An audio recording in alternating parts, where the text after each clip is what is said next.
Hello, future sculpture students. So when we use our wheel, we want to make sure that it's going counterclockwise, and we want the clay to move past our fingers so that we smooth the clay out as it goes by, instead of the clay coming towards our fingers and then we accidentally gouge it and mess up our piece. All right, so let's begin.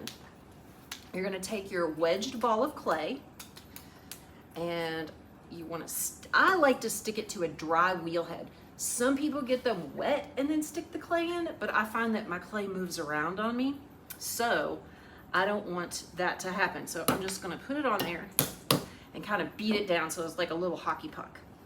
Now I'm gonna center it. Has anybody tried this before? It ain't easy, friends. This is gonna take you a long time. This is why you want the 2 weeks of making cylinders, is to also practice centering. So you can't really center with wet clay or with dry clay. You want to put some water on there. But the whole concept of this is I'm taking this hand and pushing inward, and I'm taking this hand and pushing down so that I create a little hockey puck, okay? I don't want to let this clay push me around. I'm telling it where I want it to go, and I want it to be right in the middle. Also, you need stability when you do this, so you're gonna put your hands like on your elbows or brace them on the tray, something. You need to like help use your body to not let that clay push you around. Okay, so let's do this. So I'm going to press down and in. See how it's centered pretty quick? That's not bad. And a lot of that is from where I wedged the clay. Makes a huge difference. Now, I made this look super easy, but remember, I've done this for 20 years, okay? So if it's not as easy for you, don't get down on yourself. That's centered. It feels right. I could probably do it with my eyes closed. Maybe. Have you guys watched Great Pottery Throwdown? I'm obsessed with it. They make them center blindfolded. And I tried it once and I was like, okay, this isn't as hard as I thought. Okay, so now we have our perfectly centered clay, and we're going to dive down. Now you don't want to dive down with your fingers like all the way to the wheel head unless you're making a cylinder with no bottom. So you want to leave about a ½ inch of clay.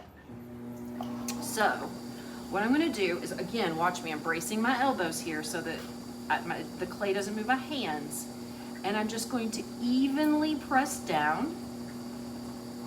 Now, do you feel like my wheel is going too fast? I feel like it's going too fast. So you are going to slow it down a little bit to where it's comfortable, where it doesn't feel like you're going to be out of control. And then the bottom of a cylinder is flat.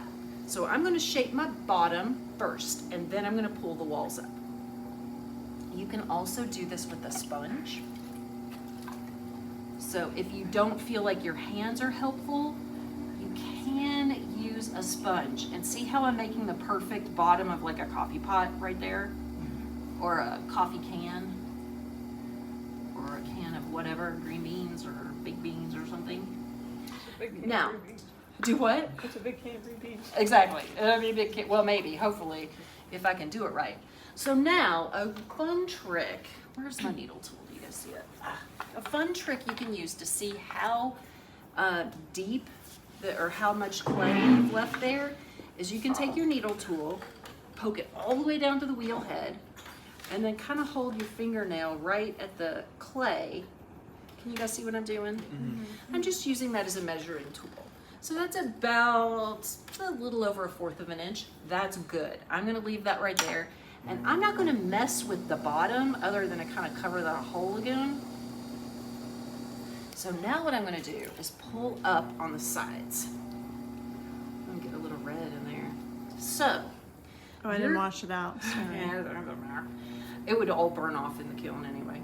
So now what we're gonna do, and if you can see this, I've left a little nubbin where I've dipped in right there so that I can get a finger under that lip of clay and pull it up.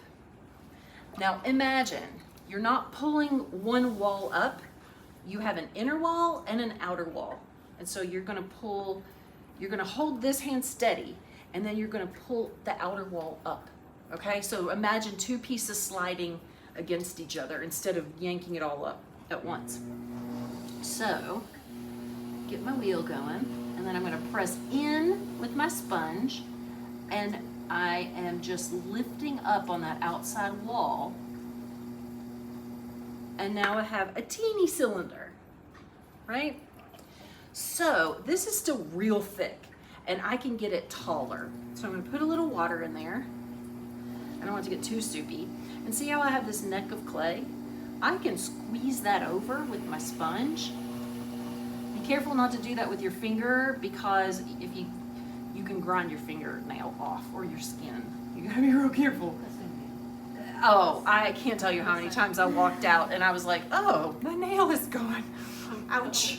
So no fake nails will work. Well, yeah, Oh, fake yeah. nails are hard to manage when you're throwing.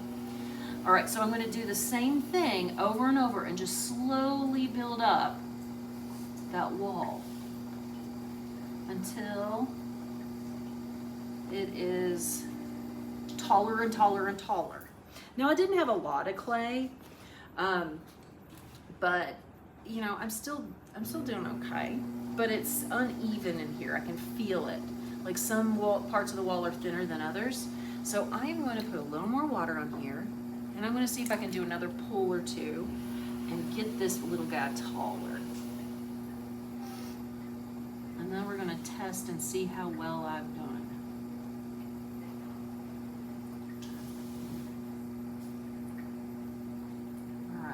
So that's not too bad. It's still not totally even though. So I'm gonna skip with my sponge and just use my fingers because I can really feel it. Now it takes you a while to feel to know what you're looking for when you feel it. So that's not bad. That's pretty decent. Might not be as big as a can of cream beans, but it's close. It will shrink in the kiln. Okay, so I'm gonna get all the water out of it. And something that I really like to do is clean it up a little bit. So I'm gonna take my rib tool and I'm gonna get like the pudding off of the outside so that it's nice and like drier. It just makes it look more finished.